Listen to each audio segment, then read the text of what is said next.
Video. Generally, I post an art tip video every Friday, but I said let's do this live on this Friday. So I'm here to share some tips about painting shadows, and that's what we are going to learn in next 2, 3, 5 minutes, whatever it takes. And I'm going to share a presentation with you now. Yes. Okay, so we are talking about shadows because I get so many questions about how do we paint shadows and what colors to use, and I've seen so many students making different types of mistakes, and that's why I thought I should uh, give at least some basics of how to analyze shadows and how to paint them. So it's going to be a short video. I'm not going to demonstrate how I want you to paint shadows, but the points which I'm going to discuss will give you some pointers on how to make it better. So let's get started. Let me start the presentation. Okay. So the first thing we need to understand is there are two types of shadows. One is cast shadow and another is form shadow. Cast shadow is something which is cast onto something else.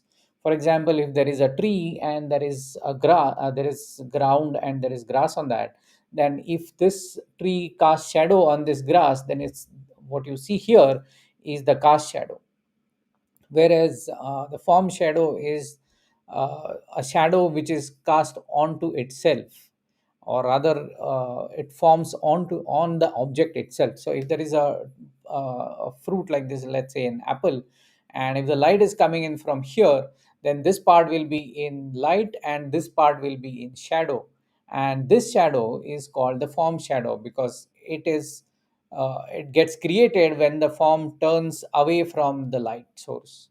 So these are the basic two types of shadows. Then brighter the light, the darker the shadow you get.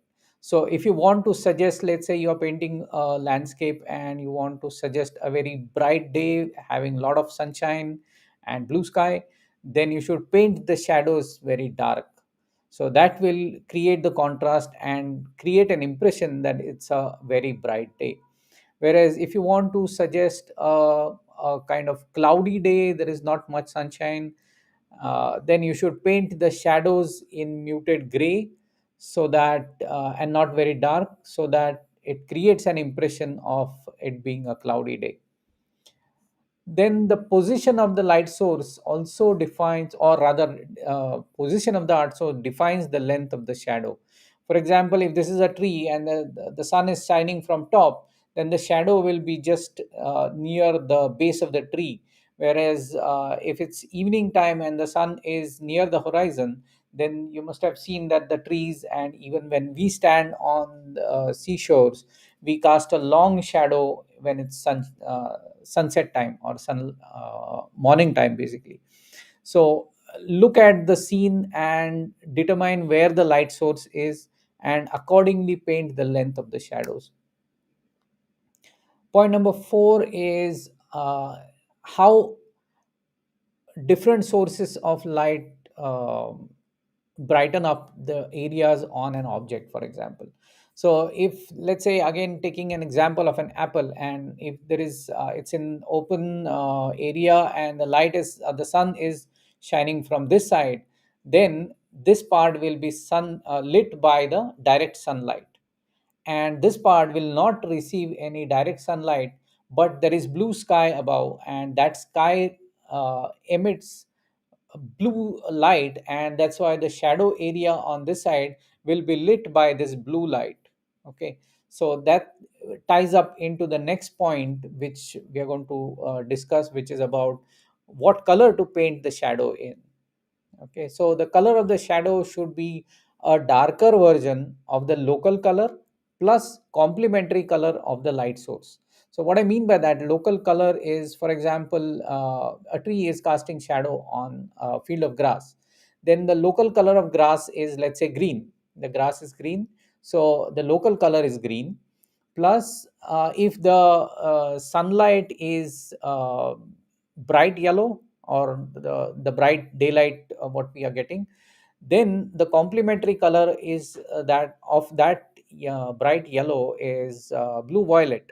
So you would add a blue violet to the local color, which is the grass green color, and make it slightly darker than the sunlit area of the grass. So that gives you the color of the shadow on the grass.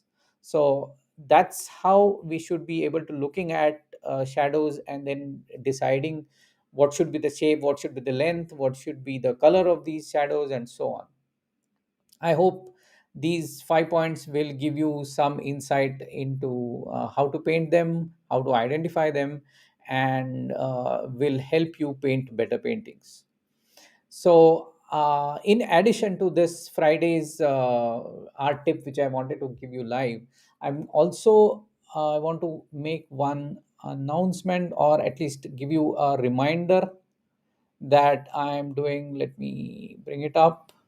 I'm going live today at 9 p.m. IST again on Facebook and YouTube, and I'll be making an announcement about something which I've been working on for many weeks now, maybe 2 months or even more than that. And that's going to be something which you don't want to miss. So I hope you will be able to join me live, and see you next time. Thanks.